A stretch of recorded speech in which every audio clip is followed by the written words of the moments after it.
बच्चों, कैसे हैं आप। पवन सर क्लासेज में आप सभी का स्वागत है।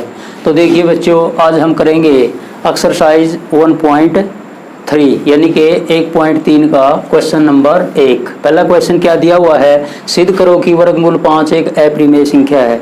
तो देखिए प्यारे बच्चों, सबसे पहले हमें पता होना चाहिए अप्रिमेय संख्या और परिमेय संख्या के बारे में क्या होती है। तो सबसे पहले हम बात करेंगे परिमेय संख्या।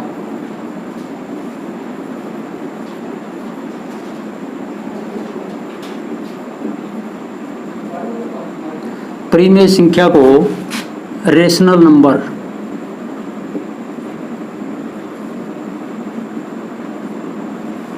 सबसे पहले हम बात करेंगे परिमेय संख्या की। वह परिमेय संख्या यानी कि रेशनल नंबर क्या होती है। तो देखिए यहाँ पर जो रेशनल शब्द दिया हुआ है RATIONAL, इसके नाम से ही हमें मालूम है, यानी कि रेशनल शब्द जो दिया हुआ है इसके अंदर देखिए यहाँ पर RATIONAL रेशनल, यानी कि यहाँ तक देखिए यहाँ पर जो शब्द दिया गया है रेशियो, यहाँ पर RATIO रेशियो। रेशियो का मतलब क्या होता है, अनुपात, यानी कि ऐसी संख्या जिसको हम एक फ्रैक्शन, एक भिन्न के रूप में लिख सकें, यानी कि रेशियो, अनुपात। जैसे कि M अनुपात N को हम लिख सकते हैं M/N, इस प्रकार से। तो इसकी डेफिनेशन होगी, यानी कि जो परिमेय संख्या होगी, जो रेशनल नंबर होगी, इसकी डेफिनेशन हम कैसे लिखेंगे, ऐसी संख्या जो एक भिन्न के रूप में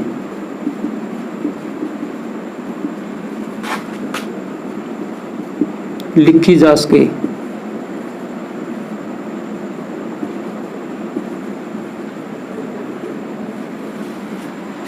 ऐसी संख्या जो एक भिन्न के रूप में लिखी जा सके, यानी कि एक फ्रैक्शन के रूप में जिसको हम लिख सकें, जहां पर जो हमारा हर होगा, यानी कि डिनोमिनेटर,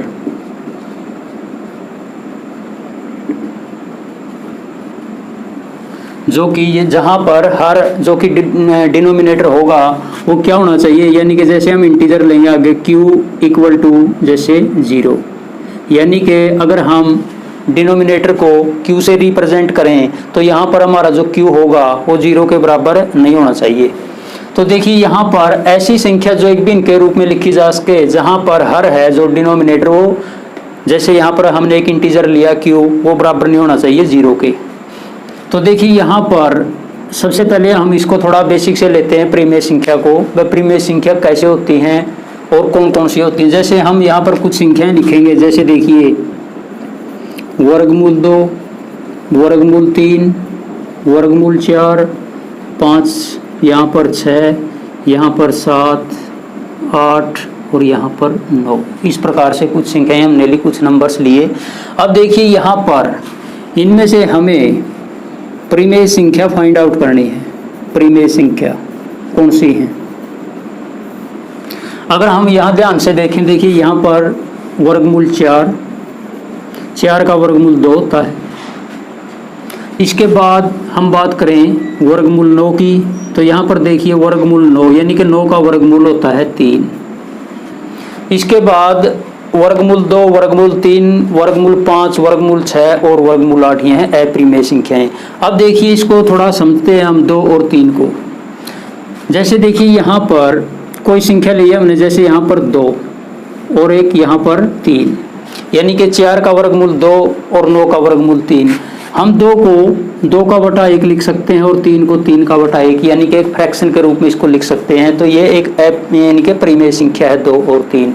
इस प्रकार से जो रेशनल नंबर होती हैं, यानी कि रेशियो, अनुपात के रूप में, जिसको हम आसानी से लिख सकते हैं। तो देखिए इसके बाद अगर हम बात करें वर्गमूल 3 की, यहाँ पर अगर हम 3 का वर्गमूल निकालें तो 1.3 7 3 2 इस प्रकार से आगे ये संख्या बढ़ती रहेगी। यानी कि कहने का मतलब क्या है, ये पूरी तरह टर्मिनेट नहीं है। इसलिए जो वर्गमूल 3 है, वर्गमूल यहाँ पर 2 थी, वर्गमूल 5 है, वर्गमूल 6 है, वर्गमूल 7 है और वर्गमूल 8 है, ये अप्रिमेय संख्याएं हैं।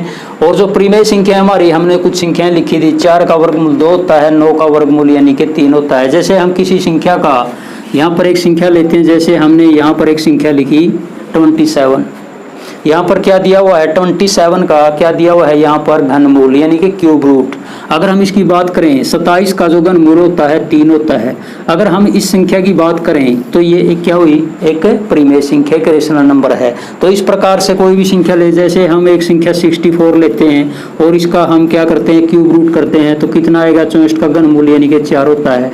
तो ये क्या है, ये भी एक प्रिमेय संख्या है और ये भी एक प्रिमेय संख्या है। तो इस प्रकार से हम इनको जान सकते हैं। तो देखिए, तो था थोड़ा बेसिक सा जो समझने के लिए है, हमें पता होना चाहिए ऐसी संख्या जो एक भिन्न के रूप में लिखी जा सके, जहाँ पर हर डिनोमिनेटर है जो, यानी कि जैसे हम कोई भी डिनोमिनेटर यानी कि हर लेंगे, जैसे कोई इंटीजर लेंगे यानी कि a/b करें या p/q करें, तो जो हमारा q है यानी कि डिनोमिनेटर है 0 को इक्वल नहीं होना चाहिए। और आगे बताएंगे, जैसे हम क्वेश्चन करेंगे उसमें बाकी की जो बातें हैं वो करेंगे।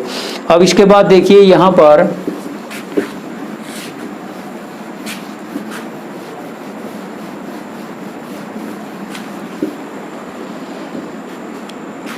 तो यहाँ पर देखिए क्या दिया हुआ है, सिद्ध करो कि वर्गमूल 5 एक अप्रिमेय संख्या है। हमने ये सिद्ध करना है। तो इस प्रकार के क्वेश्चन में हमें क्या करना होता है, बहुत इंपॉर्टेंट क्वेश्चन है, यानी कि हर बार एग्जाम में ये क्वेश्चन पूछे जाते हैं इस टाइप के।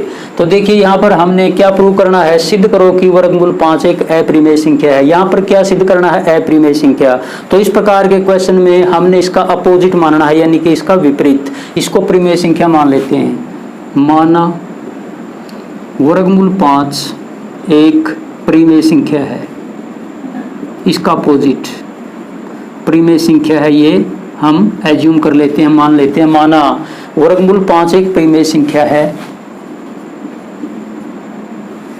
तो देखिए यहाँ पर वर्गमूल 5 एक प्रिमेय संख्या हमने एज्यूम की, यानी कि लेट की, हमने माना इसको। तो प्रिमेय संख्या को हम p/q या a/b के रूप में लिख सकते हैं। तो इस प्रकार से देखिए हम इसको कोई भी इंटीजर ले सकते हैं, जैसे यहाँ पर हम p/q ही मान लेते हैं, a/b भी ले सकते हैं, कोई लेटर इंग्लिश के जैसे, तो ज़रूरी नहीं p/q ही लें, a/b भी ले सकते हैं। तो यहाँ पर देखिए ये तो है न्यूमरेटर अंश और ये क्या है, डिनोमिनेटर। तो मैंने पहले क्या बताया था आपको, जो डिनोमिनेटर है ये, जैसे यहाँ पर क्या दिया हुआ है q, ये 0 के इक्वल नहीं होना चाहिए। तो यहाँ पर हम क्या लिखेंगे, देखिए जहाँ पर q 0 के बराबर नहीं होना चाहिए एक तो। इसके बाद यहाँ पर हमने दो इंटीजर लिए p और q, तो यहाँ पर क्या लिखेंगे, p तथा q सह अवज्य होने चाहिए। सह अवज्य यानी कि इसको इंग्लिश में लिखेंगे को प्राइम, को प्राइम। तो अब हमें क्या पता होना चाहिए, जो सह अवज्य हैं यानी कि को प्राइम, इसके बारे में हमें मालूम होना चाहिए। को प्राइम यानी कि सहअवज्य क्या होते हैं। जैसे हम कोई भी उदाहरण लें, जैसे कोई उदाहरण लिया हमने 2/3, ये एक प्रिमेय संख्या है। अब हम बात करें यहाँ पर 2 और 3 की, तो को प्राइम यानी कि सहअवज्य का मतलब क्या होता है, जो अंश का बटा हर दिया हुआ है, न्यूमरेटर का बटा डिनोमिनेटर, इनमें कम से कम एक, केवल एक, ओनली वन, यानी कि फैक्टर होना चाहिए। यानी कि एक जो गुणनखंड है, एक फैक्टर है दोनों का, वही होना चाहिए, एक के अलावा कुछ नहीं होना चाहिए। यहाँ पर देखिए 2 और 3 में अगर हम फैक्टर की बात करें, उभयनिष्ठ यानी कि कॉमन फैक्टर की बात करें, यहाँ पर 2 और 3 में सिर्फ एक ही कॉमन फैक्टर होगा, तो इसलिए इनको बोलेंगे हम सहअवज्य यानी कि को प्राइम। जैसे कोई संख्या ले हम 3 का बटा, यहाँ पर कोई संख्या ले जैसे हमने 8, तो 3 और 8 में तो कम से कम सिर्फ एक ही उभयनिष्ठ यानी कि कॉमन फैक्टर होगा, इसलिए इनको बोलते हैं सहअवज्य यानी कि को प्राइम। यानी कि p और q क्या होनी चाहिए, सहअवज्य संख्याएं होनी चाहिए, और जो q है हमारा यानी कि जो डिनोमिनेटर है हर, वो 0 के बराबर नहीं होना चाहिए। ये कंडीशन होती है किसकी, प्रिमेय संख्या की। तो इसके बाद देखिए अब हम क्या करेंगे, वर्गमूल 5 बराबर है p/q। P तथा Q, यहाँ पर एक लाइन और लिखेंगे, P तथा Q दोनों क्या है, यहाँ पर पूर्णांक हैं, यानी कि इंटीजर हैं। एक चीज़ ये लिखनी है ज़रूरी। अब इसके बाद देखिए यहाँ पर है वर्गमूल 5 बराबर है P का बटा Q, तो अगली लाइन में हम क्या लिखेंगे, वर्गमूल 5 इक्वल टू होगा P का बटा Q। यहाँ पर अब हम क्या करेंगे, इस अंडर रूट को यानी कि स्क्वायर रूट को, इसको हमें हटाना है, तो ये किसे दोनों साइड में हम क्या करेंगे, वर्क करेंगे, यानी कि स्क्वेयरिंग ऑन बोथ साइड। तो कहने का मतलब है दोनों तरफ वर्क करने पर। तो यहाँ पर देखिए हम दोनों तरफ वर्क करेंगे। यहाँ से वर्ग से जो ये क्या दिया हुआ है, यहाँ पर वर्गमूल दिया हुआ है, ये कैंसिल हो जाएगा। तो यहाँ पर क्या बचेगा, 5 P का बटा Q, सारे का क्या दिया हुआ है, यहाँ पर वर्ग दिया हुआ है। तो यहाँ पर हम क्या लिखेंगे, P का स्क्वायर बटा Q का स्क्वायर। अब देखिए यहाँ पर बराबर का निशान दिया हुआ है। अब हम इसको आगे हल करेंगे तो देखिए किस प्रकार से, अगर हम इनकी क्रॉस मल्टीप्लिकेशन की बात करें, यहाँ पर P स्क्वायर की और 1 की अगर मल्टीप्लाई करें P स्क्वायर, 5 की और Q स्क्वायर की मल्टीप्लाई यहाँ पर 5Q स्क्वायर। तो इसके बाद देखिए यहाँ पर 5 यहाँ पर गुणा में यानी कि मल्टीप्लाई में दिया हुआ है, इस 5 को इस साइड में ले आएंगे तो ये डिवाइड में हो जाएगा, यानी कि P स्क्वायर का बटा 5 और यहाँ पर Q स्क्वायर। तो ये आएगी हमारी सिचुएशन नंबर 1, यानी कि पहला जो हमारा क्या आया समीकरण यहाँ पर। अब हमें एक लाइन लिखनी है यहाँ पर, देखिए इसका मतलब क्या है, P स्क्वायर का बटा यहाँ पर 5 दिया हुआ है, इसका मतलब क्या है, यानी कि जो P स्क्वायर है 5 से विभाजित है, तो अकेला P भी 5 से विभाजित होगा प्रमेय 1.3 के अनुसार।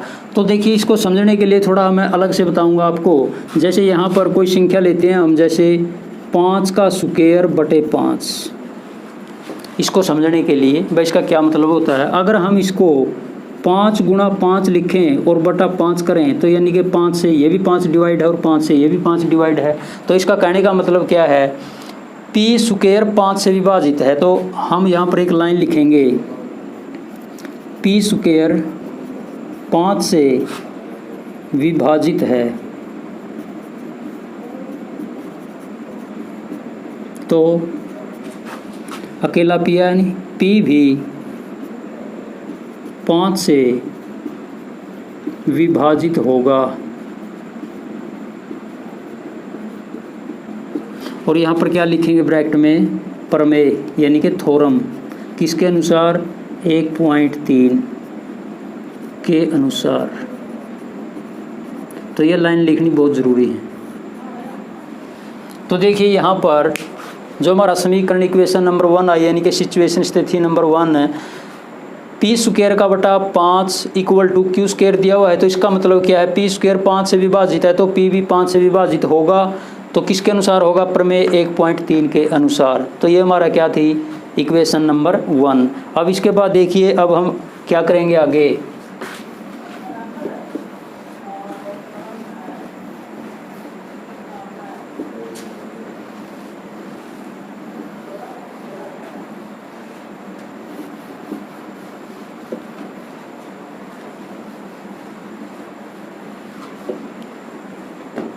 जो हमारा इक्वेशन नंबर 1 आई, इसको यहाँ पर लिख लेते हैं, P स्क्वायर का बटा 5 equal to Q square, equation number 1।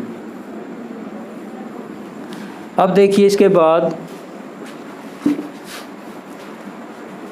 अब हम क्या करेंगे, अब हम मान लेते हैं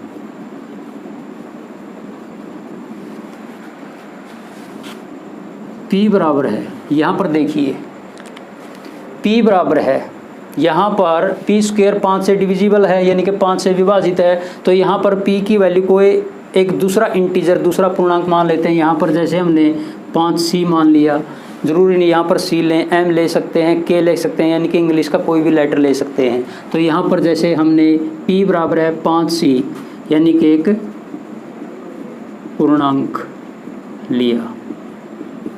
तो देखिए इसी प्रकार से जो हमारा इक्वेशन नंबर 1 यानी कि समीकरण नंबर 1 आई, p बराबर हमने 5c एक पूर्णांक लिया, तो यहाँ पर जो p की जगह हम क्या लिखेंगे 5c। तो अब हम लिखेंगे समीकरण नंबर 1 में p बराबर है 5c रखने पर, यानी कि जो समीकरण नंबर 1 में पी स्क्वायर का बटा 5 बराबर है क्यू स्क्वायर दिया, यहाँ पर p की जगह हम क्या लिखेंगे 5c, यानी कि p बराबर है 5c रखने पर। तो देखिए हमारी इक्वेशन दी हुई है पी स्क्वायर का बटा 5 बराबर है क्यू स्क्वायर।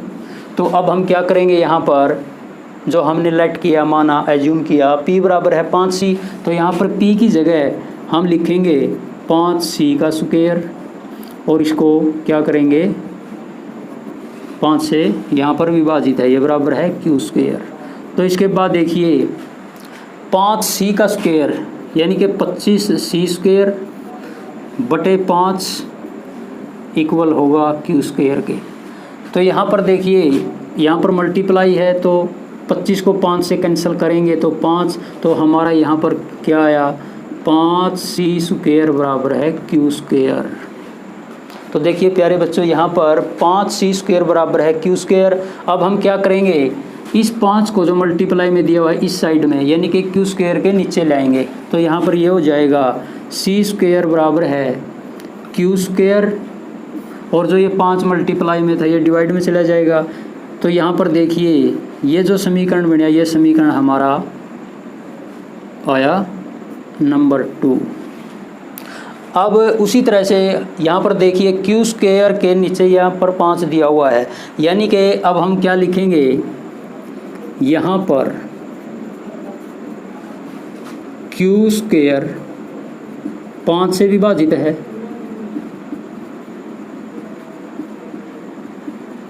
तो जैसे पहले लिखा था ठीक वैसे ही क्यू स्क्वायर 5 से विभाजित है, तो अकेला क्यू, तो क्यू भी 5 से विभाजित होगा।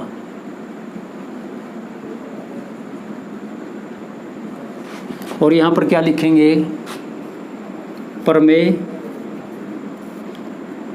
1.3 के अनुसार ये चीज़ें लिखनी ज़रूरी हैं। तो इस प्रकार से हमारे 2 समीकरण बने, समीकरण नंबर 1 जो पहले बनाया और ये समीकरण नंबर 2। अगर हम इन दोनों समीकरण की कंपेयर यानी कि तुलना करें, तो देखिए यहाँ पर जो पहला समीकरण दिया हुआ था पी स्क्वायर 5 से विभाजित है, तो p है जो 5 से विभाजित होगा। तो इस प्रकार यहाँ पर देखिए क्यू स्क्वायर 5 से विभाजित है, तो q भी 5 से विभाजित होगा। तो इसका कहने का मतलब क्या है, p तथा q में उभयनिष्ठ यानी कि कॉमन फैक्टर यहाँ पर 5 आया, जो कि हमारी मान्यता के अनुसार जो हमने लेट किया था, एज्यूम किया था, उसके बिल्कुल विपरीत अपोजिट आया। तो यहाँ पर देखिए अब हम क्या लिखेंगे, इसमें समीकरण नंबर 1 तथा समीकरण नंबर 2 से। तो समीकरण नंबर 1 तथा समीकरण नंबर 2 से हमने क्या निष्कर्ष निकाला, देखिए यहाँ पर P तथा Q में कम से कम उभयनिष्ठ होता है शीर का कॉमन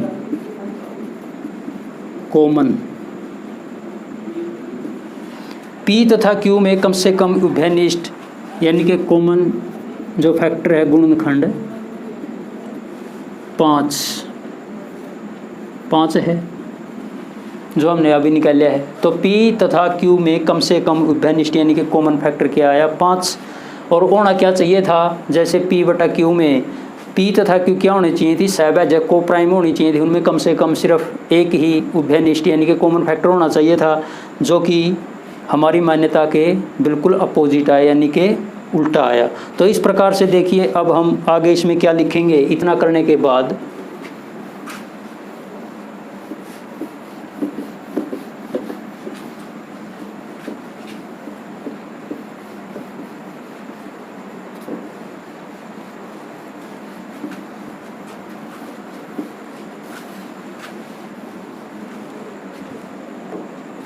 तो देखिए इतना लिखने के बाद अब हम क्या लिखेंगे इसमें प्यारे बच्चों, समीकरण 1 और 2 की तुलना करने पर जो हमने लिखा था वह P तथा Q में कम से कम उभयनिष्ठ यानी कि कॉमन गुणनखंड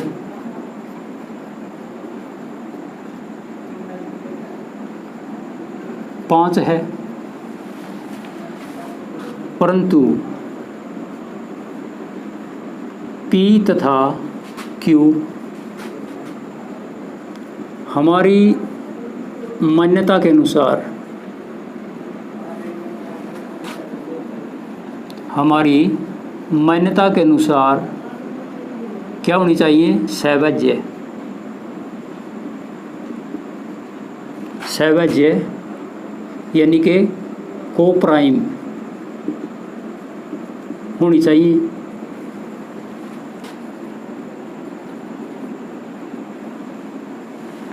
तो देखिए P तथा Q में कम से कम उभयनिष्ठ यानी कि कॉमन जो फैक्टर है गुणनखंड वो 5 है, परंतु P तथा Q हमारी मान्यता के अनुसार क्या होने चाहिए, सहवज्य कोप्राइम होने चाहिए। तो P तथा Q में कम से कम सिर्फ यानी कि एक ही कॉमन फैक्टर होना चाहिए, मगर यहाँ पर तो क्या है 5 कॉमन फैक्टर है। तो इसलिए हमारा मानना गलत साबित हुआ।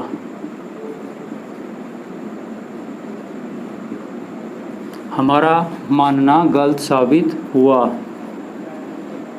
जो कि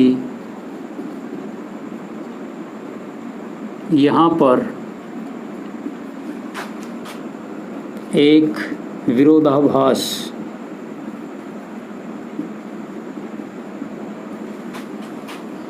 पैदा करता है।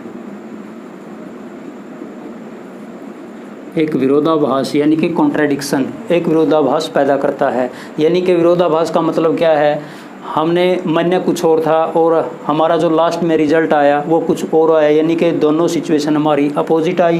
तो कहने का मतलब क्या है, P तथा Q में कम से कम उभयनिष्ठ कॉमन गुणनखंड 5 है, परंतु P तथा Q हमारी मान्यता के अनुसार क्या होने चाहिए, प्रीमेसिंग के कंडीशन में सहवज्य यानी कि कोप्राइम होने चाहिए। इसलिए हमारा मानना गलत साबित हुआ, जो कि यहाँ पर एक विरोधाभास पैदा करता है। तो इसलिए वर्गमूल 5 एक अप्रिमेय संख्या होगी, एक अप्रिमेय संख्या होगी।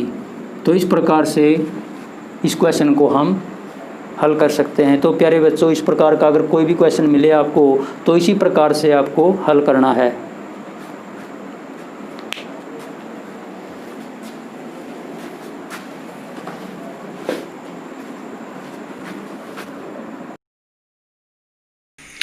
आज की वीडियो बस इतना ही। अगर ये वीडियो आप सभी को पसंद आए तो वीडियो को लाइक, शेयर और सब्सक्राइब जरूर